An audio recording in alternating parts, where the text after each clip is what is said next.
할렐루야, 반갑습니다. 이한희 목사입니다. 여러분 오늘도 행복하게, 오늘도 건강하게, 오늘도 주 안에서 승리하는 하루 되시기를 주님의 이름으로 축복합니다.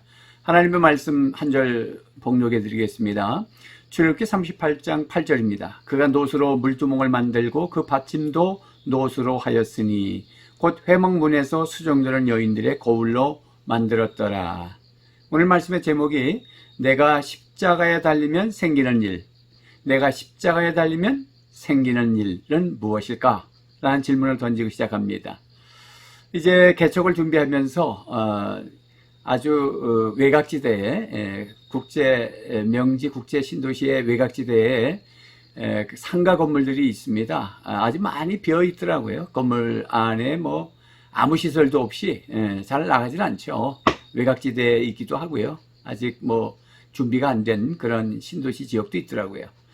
그래서 이제 싸게 구입을 해서 계약을 해 놓았는데, 이제 뭐, 개척을 한다고 그러니까 약 한 5km 떨어진 교회에서는 성도들이 또 뭐 이동할까봐 걱정하고요.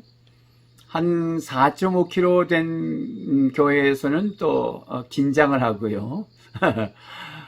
그런데 정작 제가 계약을 하고 나서 밤에 계약을 했어요. 저녁 늦게. 그래서 급하게 했는데 싸게 나왔기 때문에. 그리고는 이제 뭐 그 이튿날 저녁에 또 자전거 타고 이제 운동 삼아서 아파트에서 갔어요. 그래서 주위가 어떻게 된가 하고 이렇게 살펴보니까 아니 다른 빌딩에 교회가 하나 개척돼 있고, 물론 그 주위에 개척교회들이 많아요. 근데 바로 곁에 뭐 50m, 이게 빌딩과 빌딩 사이니까 50m도 안 떨어진 것 같죠. 그 교회가 하나, 개척교회가 있더라고요. 그래서 제가 교회를 올라갔어요. 깜짝 놀랐습니다. 왜냐면 너무 가까이에 교회가 있기 때문에. 이미 가계약을 해놨기 때문에 뭐 어쩔 수는 없지만 그래도 목사님을 찾아뵙고 인사를 드리고 양해는 좀 구해야 되겠다 싶어서 올라갔습니다. 15km나 떨어진 교회에서도 걱정하고 4km 떨어진 교회에서도 긴장을 하니까 이 50m 떨어진 교회에서는 어떻게 될까 하는 생각 때문에 좀 염려가 됐어요. 그래서 이제 목사님을 만났는데, 목사님이 뭐 아주 후배고 저를 잘 아는 그런 목사님이셨어요. 그런데 제가 그렇게 얘기를 하니까 목사님 저는 괜찮습니다. 뭐 곁에 오셔서 같이 하면 되지요. 제가 대접할 것은 낮에 오시면 커피 한 잔을 내려드릴 수 있습니다. 아주 젊은 목사님들도 얼굴이 편하고 선하고 그렇습니다. 그래 깜짝 놀랐어요. 그 나이에는 야망도 있고 정욕도 있고 약간 혈기도 있을 건데 어떻게 그렇게 여유가 있는지요.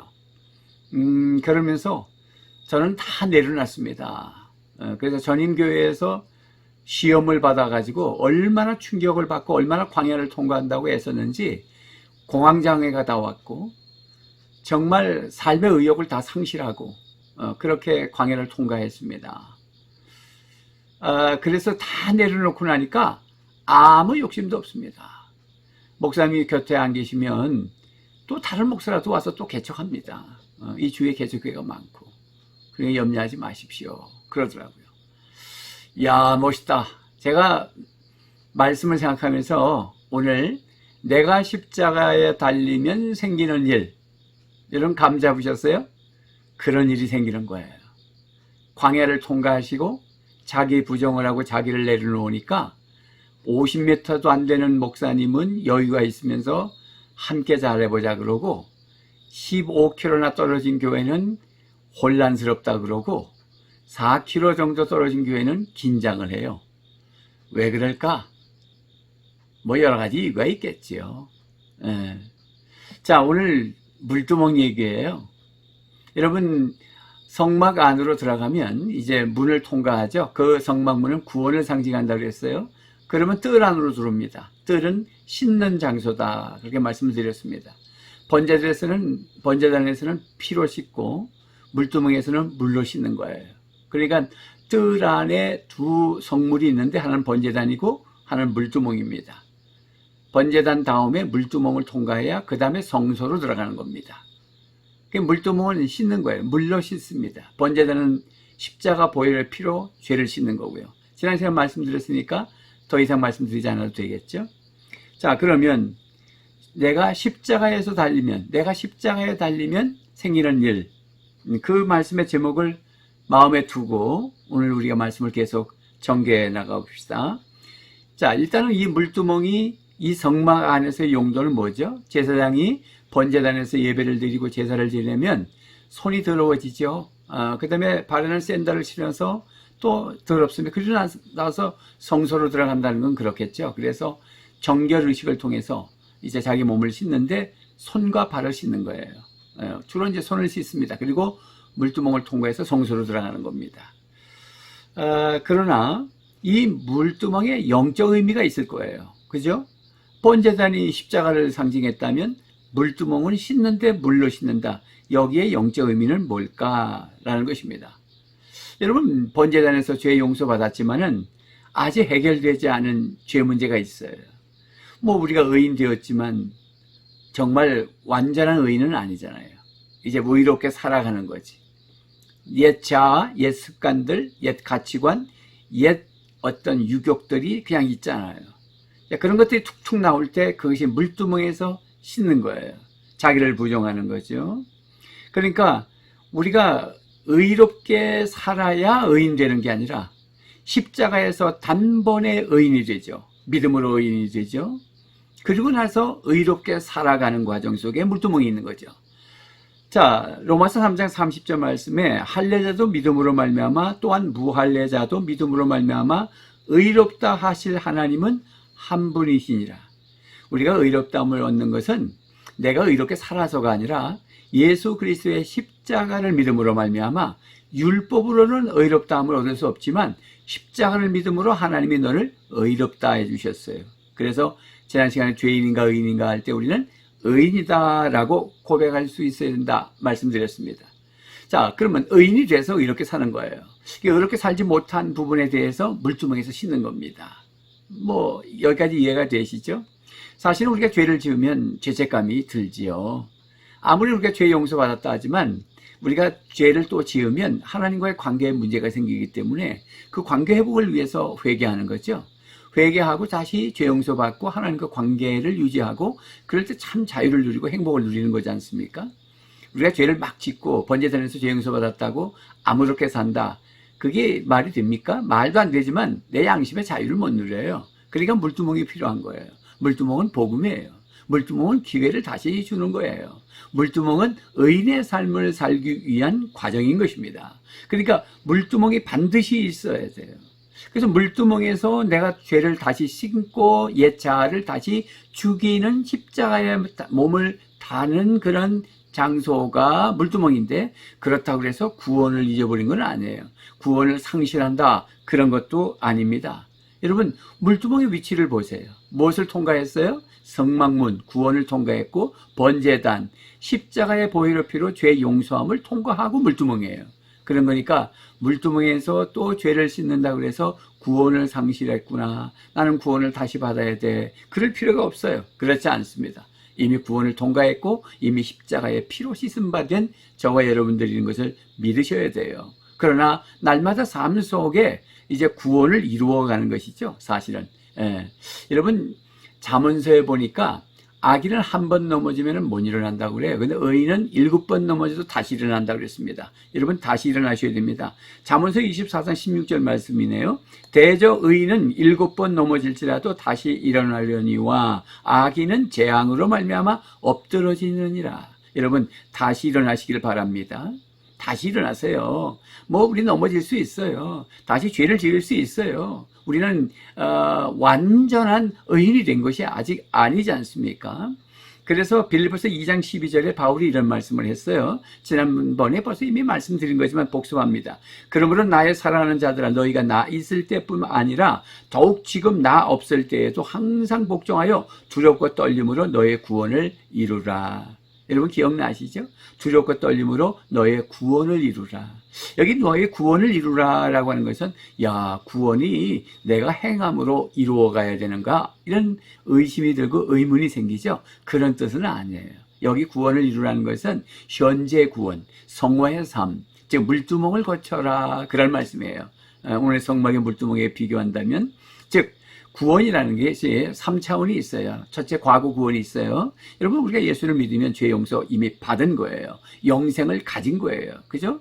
뭐 여러분 우리 말씀 아시잖아요. 요한복음 5장 24절이나 요한복음 6장 47절 보면은 예수님을 믿으면 영생을 갖는 거예요. 그래서 심판받지 아니하고 사망에서 생명으로 옮기는 거잖아요. 멸망받지 않고. 이미 과거 구원이죠. 그 다음에 현재 구원이에요. 그것은 뭐냐면 이제 구원받은 자가 성화, 거룩한 삶을 살아가는 것, 이것이 구원을 이루어가는 거예요. 바울이 그 말씀한 거죠. 그 다음에 이제 미래 구원입니다. 그거는 영원한 천국에서 영생 복락을 누리는 거예요. 자, 과거 구원도 단번에 이루어지는 것이고 미래 저 영생 복락도 죽으면 천국에 들어가서 단번에 영원의 단계에 들어가는 거예요. 그런데 과거의 구원과 미래 구원 사이에 뭐죠? 현재 구원. 이게 물두멍이에요. 물두멍을 통과하는 거예요. 날마다 씻는 거예요. 날마다 자기를 부정하는 거예요. 바울이 날마다 나는 죽노라 그랬잖아요. 그것이 물두멍이에요. 그것이 십자가 사건이에요. 그것이 내가 십자가에 달리는 거예요. 예. 자, 여러분 그런 거 하나씩 하나씩 정리하실 필요가 있어요. 구원에 대해서. 과거 구원, 현재 구원, 미래 구원. 과거와 미래 사이에 현재 우리가 살고 있다. 이 현재 구원은 성화의 삶을 말하는 것이다. 현재를 구원을 이루어가라고 그런다 그래서 내가 행함으로 구원받는 뜻이 아니다. 구원을 이미 받았지만 오늘 내가 구원을 누리고 오늘 내가 영생을 누리려면 오늘 내가 성화의 삶을 살아가야 된다. 과거의 구원은 단번에 이루어지는 거지만 성화의 삶은 평생 이루어지는 것이다. 길고 긴 싸움이에요. 길고 긴 몸부림이에요. 길고 긴 영적 현장 전쟁터예요. 넘어졌다고 해서 낙심하지 마십시오. 자학하지 마세요. 물두멍에서 다시 씻으면 됩니다. 물두멍 그래서 복음이에요.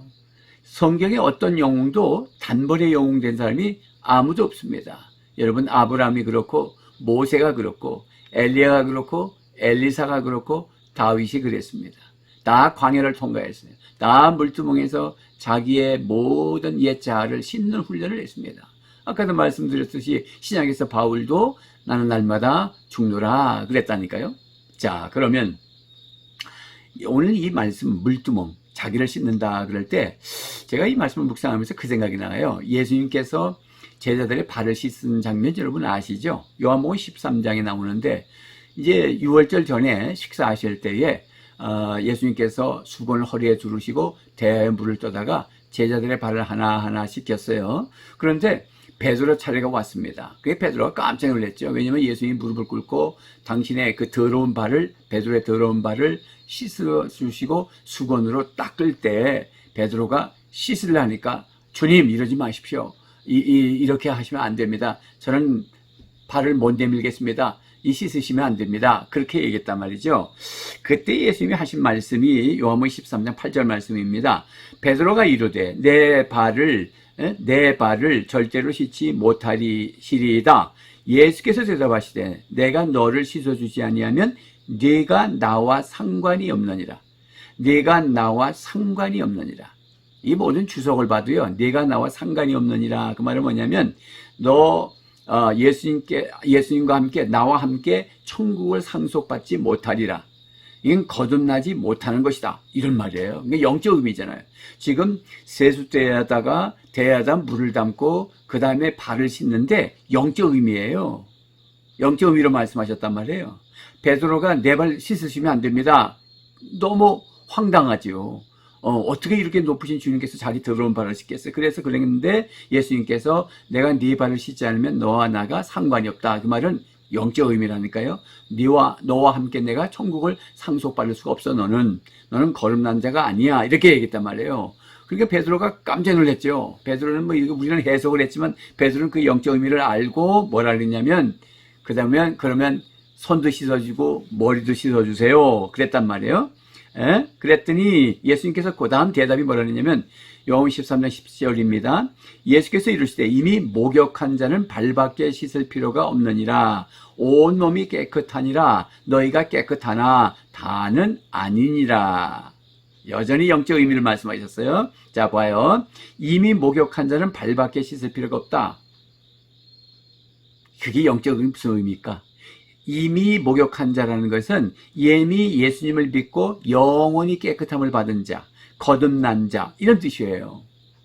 그러니까 이미 깨끗함을 받은 자는 이미 거듭난 자, 영원히 깨끗함을 씻음 받은 자는 발밖에 씻을 게 없다. 그게 물두멍이에요. 그러니까 이미 깨끗한 자, 이미 목욕한 자는 발밖에 이미 목욕했단 말은 성막문을 통과하고 번제단을 통과한 사람이에요. 그럼 발밖에 씻을 게 없다. 그게 물두멍이라고요. 자, 무슨 말씀인지 이해가 되시죠? 예수님께서 지금 대에다가 물 담아서 제자들의 발을 씻으시면서 구속사적인 의미를 가르쳐 주셨다고요. 그리고 다는 아니니라 누구 얘기죠? 가룟 유다예요. 그러니까 13장인데 13장 2절에서 마귀가 가룟 유다에게 예수님의 팔 생각을 넣었다. 그게 2절에서 말씀을 하고 이게 지금 물 씻는 장면이 나오는 거예요. 그러니까 벌써 예수님은 아시는 거예요. 이들 중에 나를 팔아먹을 놈이 하나 있다 이거지. 예. 그는 깨끗하지 않다는 거예요. 다 깨끗한데 다른 사람은 그는 깨끗하지 않았다. 그는 거듭나지 않았다. 예? 그는 영혼이 깨끗하지 않았다. 그는 예수 믿지 않았다. 그런 뜻이잖아요. 예. 그러니 여러분 오늘 우리는 성막에 적용한다면 이미 성막문을 통과했고 번제단을 통과했어요. 그래서 물두멍에서 발만 씻는 것이다. 그러니까 구원을 상실하는 것이 아니라는 것을 꼭 마음에 두셔야 됩니다. 그래서 여기 예수님이 발 씻은 교훈은 크게 두 가지예요. 보통 세족식을 많이 하는데 그러니까 이것은 섬김의 본을 보인 거죠. 예수님께서 그런 의미를 가지셨어요. 왜냐하면 그 13장 14절에 내가 주와 또는 선생이 되어 너의 발을 씻었으니 너희도 서로 발을 씻어 주는 것이 옳으니라 그러셨거든요. 그리고 15절에는 내가 너희에게 행한 것 같이 너희도 행하게 하려 하여 본을 보였노라. 그러니까 세족식을 해라. 세족식의 본을 보여준 대로 해라. 이런 뜻은 아니에요. 예. 무슨 본이죠? 그러니까 이때에 예수님의 그 제자들이 누가 예수님의 좌우편에 설까 하고 서로 싸웠단 말이에요. 다른 사복음서를 전체를 보면. 그래서 예수님께서 선생님이시지만 제자들의 발을 씻어준 거잖아요. 원래는 이제 문화적으로 볼 때 팔레스타인 땅에는 이제 뭐 흙이니까 비포장도로 하잖아요. 그리고 샌들을 신었단 말이죠. 그러니까 발이 더럽잖아요. 그러면 이제 주인이 집에 왔다든지 어느 잔치집에 간다 그러든지 가면은 이제 문 입구에 물을 담아놓은 그릇이 있어서 손과 발을 씻기도 하고 종들이 씻어주기도 해요. 원래는 이제 종이 주인을 씻죠. 그러니까 종이 주인을 씻는 거지 주인이 종을 씻는 건 아니잖아요. 그런데 예수님께서 주인이시면서 종, 즉 제자를 씻은 거예요. 왜? 이렇게 본을 보인 거죠. 뭐 하라고? 섬기라고. 앞으로 하나님의 왕 같은 제사장들, 사도들, 세상으로 보냄을 받은 그리스도의 제자는 세상을 이렇게 섬겨야 된다는 걸 본을 보인 거지 세족식 하라는 건 아니잖아요. 뭐 세족식 하는 게 그런 나쁜 건 아니에요. 그러나 너무 세족식에 의미를 두지 마세요. 1년에 한 번 뭐 고난주간이 되면은 또 뭐 세족식을 하고 그렇게 해요. 물론 저도 주말 수양회를 한 적이 있었는데 우리 성도님들 모시고 새가족들 모시고 이제 알파코스 하면서 그때 약 200명을 제가 모든 그 수련회 장사 온 사람을 내가 혼자서 계속 밑에서는 찬양하고 서로 기도하고 있으면서 한 줄씩 오면서 제가 발을 씻어주면서 기도를 했어요. 그러니까 거의 뭐 몇 시간을 했죠. 그러니까 제가 쓰러지겠더라고. 뭐 그렇게 저도 해봤어요. 그러나 그거는 그냥 상징성인 거지 그렇게 세족식 하는 말은 아니죠. 근본의 본질은 섬기란 뜻이에요. 그런 거니까 너무 세족식의 의미를 두지 말고 세모식하고 뭐 섬겼다, 우리 목사님들이 장로님의 발을 씻겨줬다, 뭐 우리 사장님이 직원들의 발을 씻겨줬다, 세족식을 했다, 우리 사장님의 장로님이시다 보니까 세족식에 섬기는 게 아니에요. 여러분 불교에서 1년에 한 번 4월 초포일 날 매 뭐 추어탕 드시다가 또 미꾸라지 방생한다. 그래서 살생을 하지 않는다. 그래서 자비를 베푼다. 그런 뜻이고 의식하면서 미꾸라지를 방생하잖아요. 꼭 그런 것처럼 하지 말라고요. 그렇잖아요. 그러니까 예수님이 본을 보인 것은 1년에 어쩌다가 한번 세족식 하는 말이 아니라 매일 섬기라는 뜻이죠. 아시겠죠? 그게 첫 번째 의미고 두 번째가 오늘 구속사적인 의미예요. 그러니까 뭐냐면 이미 구원받은 사람은 발만 씻는 것이다. 즉 날마다 자기를 부정하고 자기를 씻어라. 그게 물두멍이라는 얘기를 지금 말씀드리는 겁니다. 자, 그러면 물두멍은 내가 십자가 지는 곳이에요. 그러니까 내가 죽는 곳이에요. 십자가는 죽는다는 거죠. 여러분, 예수님의 십자가는 예수님이 죽고요. 나의 십자가는 내가 죽는 거예요. 그렇죠? 그러니까 예수님께서 이 십자가를 지면 많은 사람을 살리잖아요. 온 인류를 살리시죠. 그러니까 내가 십자가를 지면 내가 살고 이웃이 사는 거예요. 그러니까 내가 십자가에 달릴 때 생기는 일은 뭐죠? 내가 살고 이웃을 살리는 현상이 나타나는 것이죠. 그러니까 우리가 물두멍에서 내가 십자가를 진다. 내가 물두멍에서 자기의 옛 습관을 씻는다. 그 말은 자기 부정, 그것은 영적으로 세례를 받는다. 물세례를 받는다. 그런 의미를 가지고 있습니다. 그래서 물세례 받는 게 단순히 그냥 씻는다는 의미만 있는 것이 아니라 자기를 부정하고 주님을 주인으로 삼고 평생 주님만 섬기고 살겠습니다 라는 결단이 세례받는 거거든요. 그러니까 주인이 교체되는 거죠. 그러니까 출애굽 사건에서 홍해가 세례받는 거니까 바로가 주인이 아니라 이제 하나님이 주인입니다. 그리고 주인 교체식을 하고 이제 광야, 홍해를 건너는 거죠. 그게 광야를 거쳐서 시내산 나오고 오늘 이제 성막으로 온 거지 않습니까? 그렇기 때문에 우리가 십자가 진다는 것은 곧 세례 정신을 말하는 거예요. 예수님도 나를 따라오려면 자기를 부인하고 자기 십자가를 지고 나를 따르라 그랬잖아요. 그러니까 자기를 부인하는 것이 자기 십자가 지는 거예요. 이거 잘 의미를 깨달으셔야 됩니다. 그러니까 십자가에서 죽는다. 우리가 내가 십자가에 달린다. 내가 십자가에서 죽는다. 그 말은 다른 말이 아니야. 내가 나를 부정한다. 뭘 부정한다? 어떤 유격, 어떤 죄악, 죄의 습관, 옛 자아, 옛 가치관 이런 것들을 죽인다, 없앤다, 버린다, 부정한다 이 말이거든요. 그게 십자가 진다는 뜻이에요. 그래서 제가 지난 어떤 회수에서 말씀드린지 기억나진 않지만 자주 말씀드리는 거예요. 그러니까 나를 힘들게 하는 어떤 상사가 십자가라든지 시어머니가 십자가라든지 또 속썩이는 남편이 십자가다. 그건 틀린 말이에요, 여러분. 그런 환경 속에서 내가 나를 죽이는, 그래서 반응을 보일 때는 선하게 반응을 보이는 것, 즉 나를 부정하고 나의 혈기를 다 죽이는 것, 그게 내가 십자가를 지는 거예요. 그런 뜻이지 저 환경이 십자가라는 뜻이 아닌 것을 꼭 기억하셔야 됩니다. 그러니까 내가 십자가에 달리면 일어나는 일은 뭐예요? 그러면 내가 살고 이웃이 사는 거라고 제가 말씀드렸어요. 여러분 로마서 6장 4절에 그러므로 우리가 그의 죽으심과 합하여 세례를 받음으로 그와 함께 장사되었나니 이는 아버지의 영광으로 말미암아 그리스도를 죽은 자 가운데서 살리신과 같이 우리로 또한 새 생명 가운데서 행하게 하려 함이라. 그러니까 예수님이 죽었을 때 나도 예수님과 함께 세례를 받는데 그 세례를 받는 것이 예수님의 십자가에서 함께 죽는 의미를 갖는다. 그렇게 하면은 하나님께서 예수님을 부활시키는 그 영광스러운 하나님의 은혜로 나를 다시 새 생명 가운데 살도록 해주신다. 하나님이 하시는 거죠. 자, 그러면서 로마서 6장 11절에 이와 같이 너희도 너의 자신을 죄에 대하여 죽은 자요 그리스도 예수 안에서 하나님께 대하여는 살아있는 자로 여길지어다. 여기라. 이 말은 뭐냐면 그런 느낌과 결단과 고백으로 늘 살아라. 나는 십자가에 죽었어. 예수님이 죽으실 때 나는 예수님과 함께 죽었어. 그러므로 나는 이제는 그리스도로 사는 거야. 하나님이 새 생명 가운데 살도록 다시 만들어 주셨어. 라고 여기면서 살라는 거예요. 자, 그러면 내가 십자가에 달리면 어떤 일이 일어난다? 새 생명 가운데 사는 겁니다. 새 생명 가운데 산다는 게 뭐예요? 나를 통해서 생명운동이 일어나는 거예요. 나를 통해서 행복운동이 일어나는 거예요. 나를 통해서 치유운동이 일어나는 거예요. 이 남편의 까칠한 성격과 여러 가지 어려움 때문에 아내가 이혼하자고 막 대미는데 내가 죽었다고요. 십자가에서. 그러니까 아내가 보니까 남편이 변했어요. 그래서 이제 이혼 안 하겠다고 다가오는 것이 새 생명 가운데 살았기 때문이에요.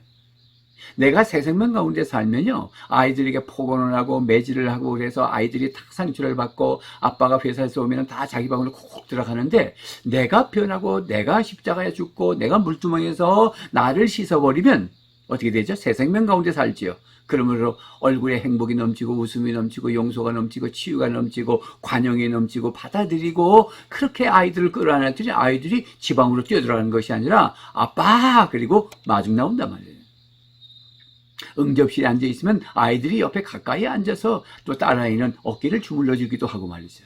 이게 새 생명 가운데서, 그러니까 내가 십자가에 달리면 일어나는 일, 여러분 어떤 일인지 아시겠어요? 여러분, 내가 십자가에 달리면 새 생명 가운데 사는데 직장에서 어떤 일이 일어날 거예요? 상사를 존경하고, 그리고 예를 갖추고, 상사가 어떤 반응을 해도 내가 나 자신을 죽이고 물두멍에서 자기를 다 자기 부정을 하고, 그리고는 성소로 들어간다 그랬어요. 그 성령의 경험하러도 이제 더 깊이 들어가는 거잖아요. 그러니 그렇게 하면 회사 직원들이 나를 대하는 게 다르죠. 사장님이 나를 보는 눈이 다르지요. 회사가 달라지는 거예요. 여러분, 우리 학교에서 친구를 대하는 친구들이 나를 대하는 게 달라져. 내가 세상만 가운데 사니까. 예? 교회에서 달라지는 거예요. 제가 그거 뼈저리게 느끼는 것이 요즘입니다. 여러분, 이제 내가 물두멍을 통과하면은 사실은 그것이 내가 말씀드렸어요. 거울 얘기했습니다. 내 안에 거울에 내가 얼굴이 보여요. 이게 거울은 나만 보여요. 근데 유리창을 보면 바깥이 보이잖아요. 그 유리 뒤에 수은칠을 하면은 그게 거울이 되는 거거든. 다시 말하면 영적인 의미는 돈칠을 하면 거울이 된다고. 유리가 바깥이 보이는 건데 그 바깥에 돈칠을 하니까 나밖에 안 보여요. 그러면 어떻게 이기적인 사람이고 거짓말을 하게 되고 돈욕이 들어가니까. 그럼 10계명 다 어기는 거예요. 그죠? 돈이 우상이 되죠. 1, 2계명 어기는 거죠. 예? 하나님의 이름을 욕되게 3계명을 이룬 거죠.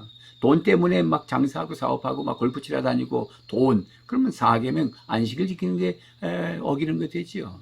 여러분, 이 돈독이 돌리면 부모도 몰라요. 5계명 어기는 거죠.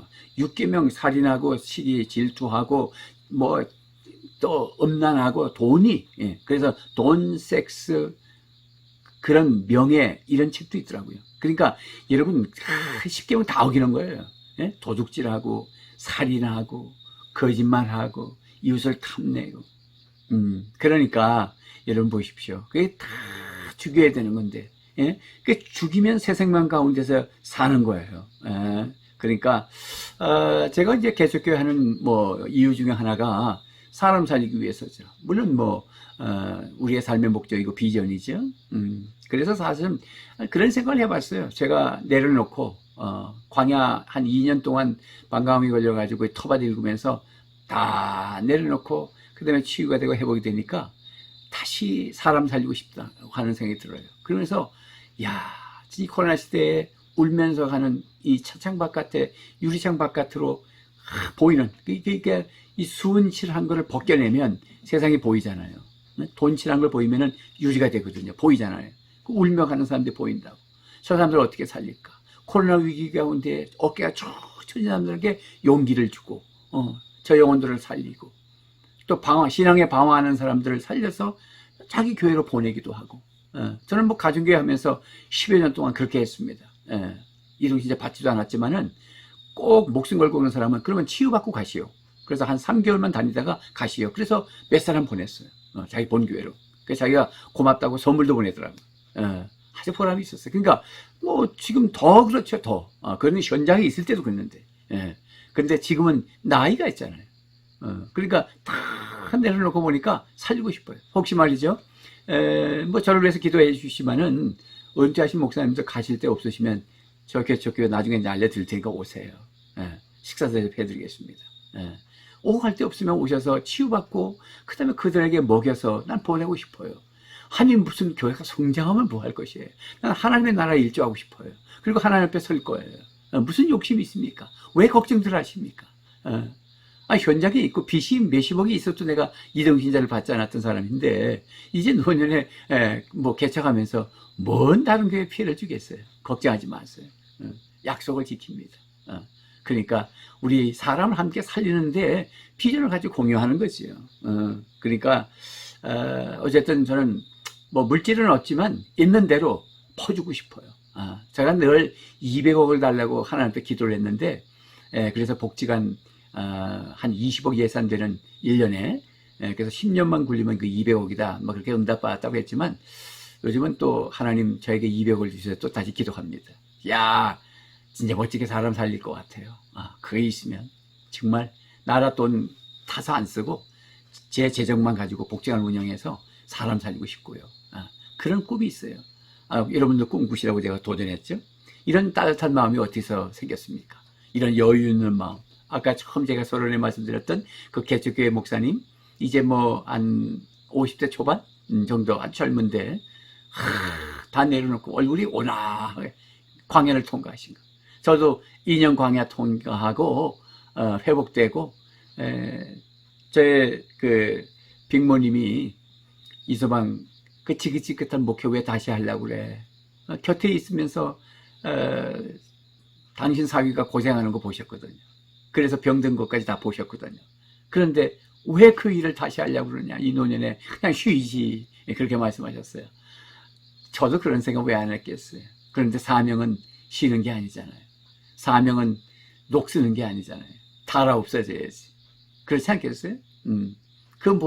목회가 뭐 이렇게 좋아서 인본주의로 인간적으로 생각하지만 뭐 미련이 있어 하겠어요. 그러나 하나님의 부르심에, 하나님의 소명에 응답하는 거예요. 그러니까 저는 아내도 참 깜짝 놀랐어요. 아내가 그래서 여보, 우리 죽을 때까지 복음 전하다가 주님 앞에 서요. 제 아내가 그런 말을 할지 진짜 몰랐어요. 정말 감사하더라고요. 내가 깜짝 놀랐어요. 정말 멋있잖아요, 여러분. 자, 물두멍을 통과하면 생기는 일, 십자가를 지면 생기는 일, 그런 일들이 바로 사람 살리는 일이에요. 그러니까 심령이 가난한 자는 천국이 저희 것이 된다. 이제 이해가 되잖아요. 에? 이해가 되시죠? 심령이 가난하면 천국이 저희 것이, 심령이 가난한 게 물두멍에서 씻어내지는 거죠. 또 요한복음 3장 5절 말씀에 보면은 물과 성령으로 거듭나야 하나님 나라가 들어간다. 이럴 때 그 물이 세례를 뜻하거든요. 물 세례. 예? 물론 말씀 뜻하기도 하고 성령을 뜻하기도 해요. 그러나 주석에 보면은 물이 물세례예요. 물세례와 성령. 물세례는 내가 자기를 부정하면서 받는 거고, 성령은 하나님이 주시는 은혜예요. 그게 같이 붙어 있어요.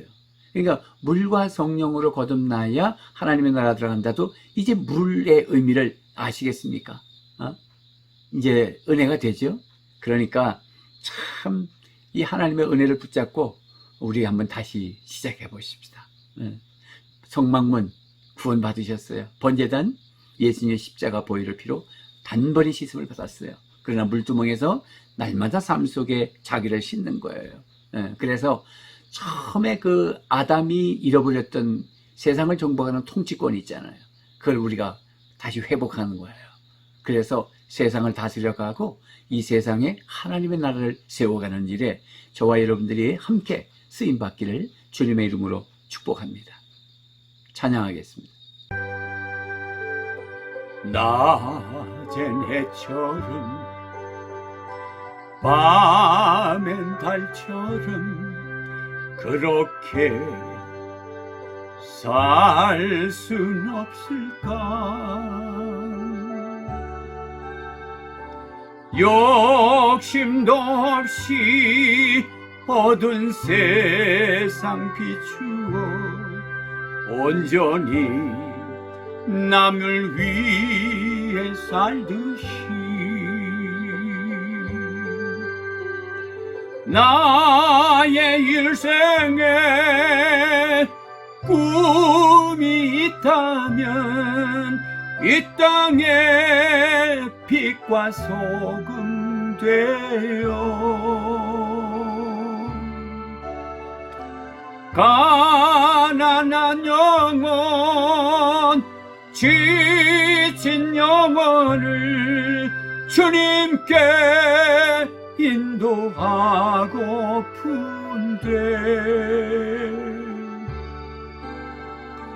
나의 욕심이 나의 못난 자가 언제나 커다란 침대여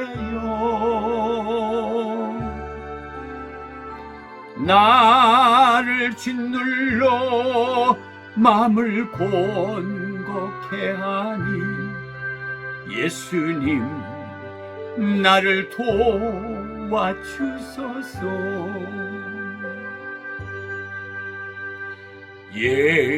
예수님처럼 바울처럼 그렇게 살 순 없을까? 남을 위하여 당신들의 온몸을 온전히 버리셨던 것처럼 주의 사랑은 베푸는 사랑, 값없이 커져주는 사랑. 그러나 나는 주는 것보다 받는 것 다음 좋아하니 나의 입술은 주님 닮은 듯하나 내 맘은 아직도 추하여 받을 사랑만 계수하고 있으니 예수님 나 좀 도와주세요.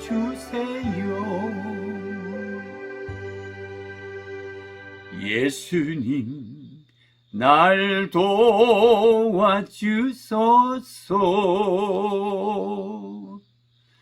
여러분 기도 부탁합니다. 함께 사람 살면서 행복하게 삽시다. 여러분 사랑합니다. 감사합니다.